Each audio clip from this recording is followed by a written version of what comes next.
Itong dinala ko, Rizal. Linapag ko sa drainage sa aming likuran sa Babuyan. Alam nyo ba na ito na drainage patungo ito sa sapa at mga moy. So kailangan namin nga lagyan ng Rizal para ma-absorb ang masamang amoy, hindi namin mahanggab, may smell, mahinggok. Yon ang ginawa ko na paglagay ng mga Rizal sa likod ng drainage sa aming babuyan. May babuyan ba kayo? Mangamoy ba? Pag mangamoy, ito ang gagawin na lang natin. Lagyan ng Rizal o apa. Kasi ang apa, mo absorb siya ng mga amoy na masamang amoy. I-absorb niya. Hindi na tayo maka-smell, makapanimaho ng baho. Fresh air na. Ang ating maamoy pag mupunta tayo sa ating babuyan. Oo, yun ang dahilan nga nung bakit linagyan namin. Kasi dito sa likod, ito ang likod ng aming babuyan. Walang tao dito, walang bahay. Ito ay sapa, drainage sa municipal drainage. Dito lalabas ang lahat ng mga waste pag muulan. Linapagan namin dito.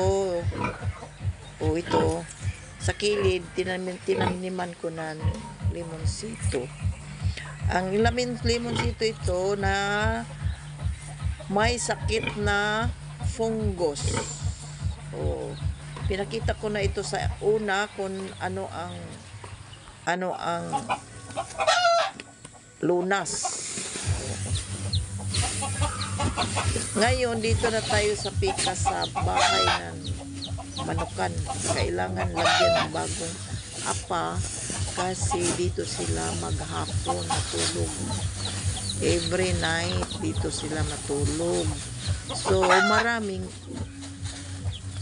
waste iti. Maraming manure, chicken manure. Nandaon-daon sila sa itaas maghapon. Di ang ubos, maraming iti, manure, maamoy. Yun ang dahilan bakit linagyan ko naman ng Rizal apa. Parang hindi sila mangamoy.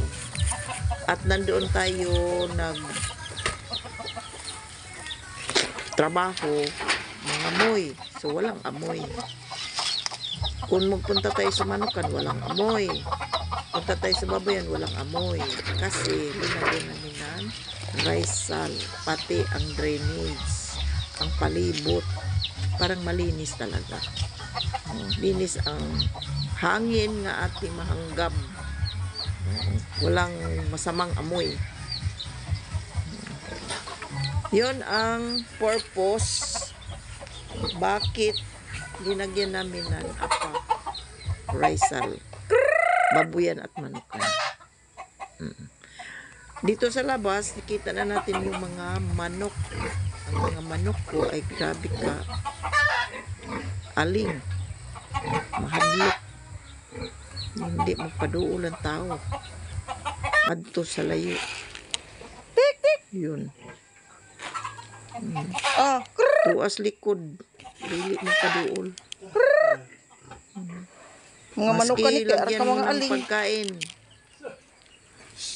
Magpunta lang yan sa pagkain pag wala ng tao. Pag may tao ay nandoon sila sa itong mga ilalim ng mga damuhan. Diri gwapo. Doon sila Ay, ning gwapo. Dali gwapo, hanap gwapo. ng mga damo. Kainin nila yung mga damo doon sa Ay, likod. gwapo. Maraming Dali damo. Yun ang mga breeding ko, yung pinabreed ko na puti white rooster. Siya ang nag-breed ngayon sa aking mga inahin. Mm. Binago ko na ang mga Natago mo diya, anak mo diya kasagbutan. breeder rooster. Manuyo diri og na ita. Parang iba naman ang bread nila. Yun. Maghalo ta Maggawa og tayo ng bahog sa pagkain nila. manok. Ibigay ko Atong na sa ibahog ding mga atong manok panos na. kung rice. anong resulta. Panos na rice. Dool ba Wala na sila to o og hindi? gamay feeds na. Pero hindi yun. Kuan. Matago na sila West dito sa galingan. kasagbutan. Unya na naman doon Bugas. ng tao. Ang halo-halo. Hinalo-halo ko na lang ang Halo-halo. pagkain nila. May Para ipakaon na to sa pagkain atong na mga hindi alagang naubos. manok. Na panos. Manok. Pagkain O, dari ko na, ng oh. manok. Ano, managa na. Yun ang mga manok ko. Ah, Oo, ton. Oo, nagdool. Wala na. Wala. Hindi ko doon Hay. nagnaytao. panaga ni mo na aling. Managa ni. Tuan ito, ninago sa kasagbutan. Ah, Muna nga ilagay na lang doon ang pagkain. Tabankan. Wala na yung tao. Pupunta na yun sila. Oh, doon, pis-pis. kakain. o diya kan mo. Diya mo. Yun ang mga manok ko na mga aling. Lakaon mo diya, kaon. Walang nag-alaga, itsa-itsa lang. Para Piyak-piyak. pag iitsa lang, itro lang ang ihagis lang ang pagkain. Yun ang rason bakit naaling sila. Ayaw nila ng tao. Kaon mo diya. Yun ang mga manok ko.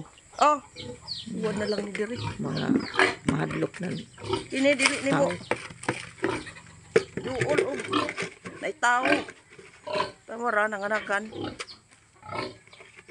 Nakan sa kalubasan. Diha ra mo. Kano ninyo na. Tara nang hangaw-hangaw og mga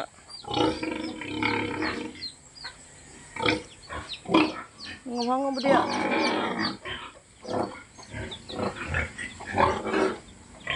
Kau na dia, kau na.